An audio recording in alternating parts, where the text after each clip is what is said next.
Hello viewers, I'm Maitli. Today we are going to see 11 CBSE Maths Complex Numbers and Quadratic Equations Introduction. Let's see the first one. It is a complex numbers. Complex numbers means we can write the complex number to be z is equal to a plus ib, where a is the real part and imaginary part will be ib. This is the general form of writing a complex number. The complex number is denoted by z, which is equal to a plus ib, real part and the imaginary part. I here is iota. It is a Greek letter word. Greek letter, actually I is a Greek letter.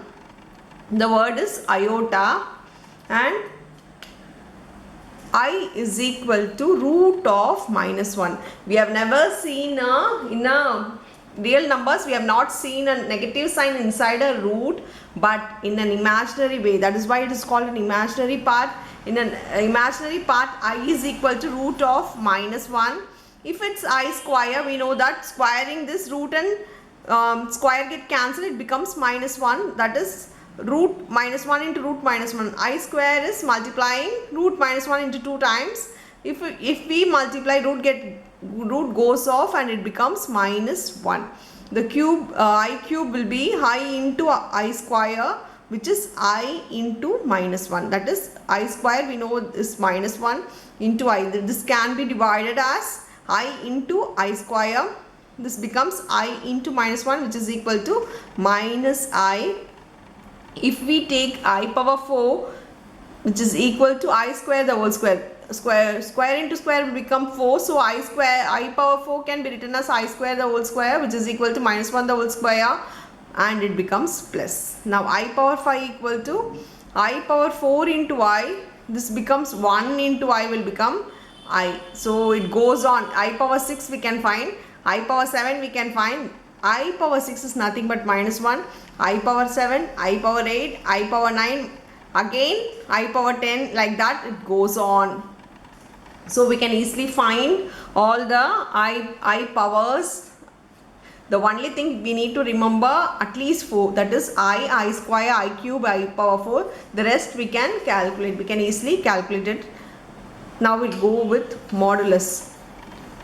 Modulus z, modulus complex number is equal to, is denoted by root of a square plus b square. A square is just the coefficient. The real part will be, you will have a number, just substitute the number, leaving I only the b square. So root of a square plus b square, and a and b are a plus ib. In that a is equal to the real part and b will be your imaginary part. So modulus z is equal to, the formula is root of a square plus b square. Argument of z is equal to tan theta equal to modulus b by a. B by a, remember that it is not a by b, it is the imaginary part by the real part. So it becomes b by a, modulus b by a.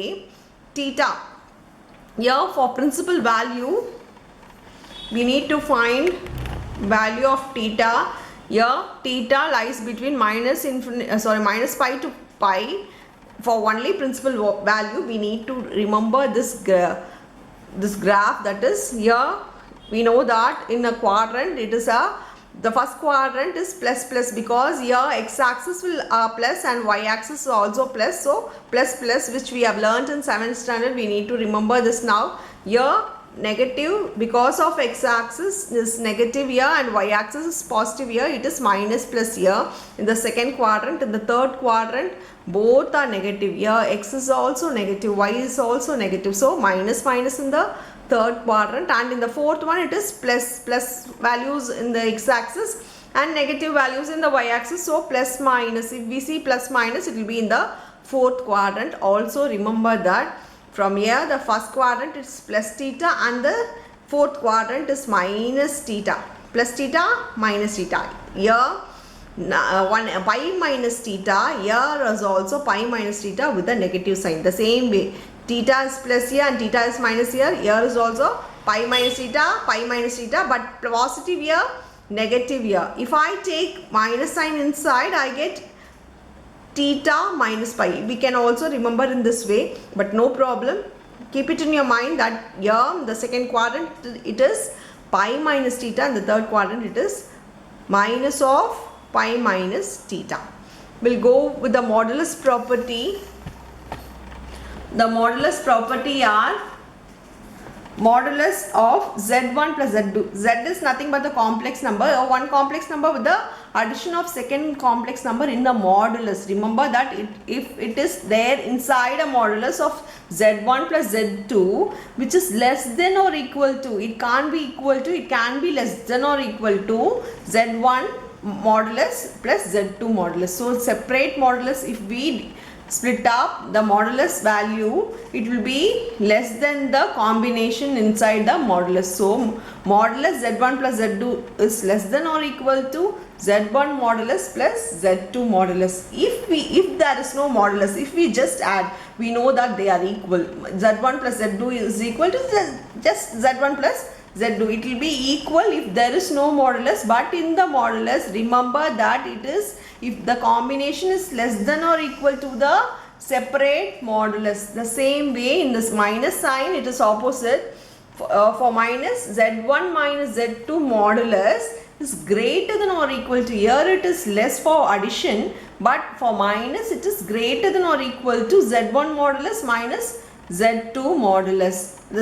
Also remember this, if there is no modulus, it will be equal. Z1 minus z2 is equal to z1 minus z2. For multiplying no problem, it will be equal. So z1 into z2 modulus is equal to z1 modulus into z2 modulus. So they are equal. Same way, if there is no modulus also, it will be equal. For division also it is equal. We need to remember only the addition and the subtraction. For addition it is less. For subtraction it will be more when the combination. The addition will be lesser than or equal to. For subtraction, the combination is greater than or equal to. For the rest it will be equal only. For division also it is equal. Z1 by Z2 modulus is equal to Z1 modulus by Z2 modulus. We know that the denominator should not be equal to 0 for a rational number. So it will not be equal to 0.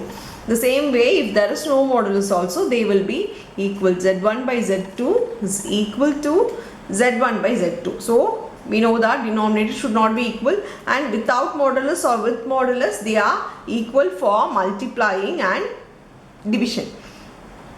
Now z modulus power n is nothing but z power n modulus. So if there is any power outside the modulus, we can take the power inside the modulus. There is no change in the power. So no confusion. If there is anything power outside the modulus, we can take that inside the modulus and there is no change. It will be equal. Now z bar, this is nothing but the conjugate of z. If there is a plus ib, this is a minus ib. That's a conjugating factor. If we multiply both, it will be equal to z modulus square. So that will be equal to z modulus square, z into its conjugate, that is z bar is equal to z modulus square. Here the last one, z modulus is equal to the conjugate of its modulus, that is z bar modulus. Both will be equal when it is in modulus. So you need to remember all these terms. Only then we can go with the complex number and quadratic equation. This is the complex numbers introduction. For the quadratic equation, we know one formula which we have learnt in the 10th standard. For quadratic equation, to find x, we have learnt a formula of minus b plus or minus root of b square minus 4ac by 2a, where we know that where a is nothing but the coefficient of x square, b is the coefficient of x and c is the constant term. By substituting the value, we can find the value of x. In the quadratic equation, we need to find the value of x. We can find the value of x just substituting in the formula. Remember that for this year, for the 11th standard, we will find root value will be in negative to find a complex number. So if there is a root value negative, we know that root of minus 1 is I. So we can directly substitute root minus 1 to be I and find the value. So we can find quadratic, using quadratic formula we can solve any type of x. So that's all with the introduction video. Thank you.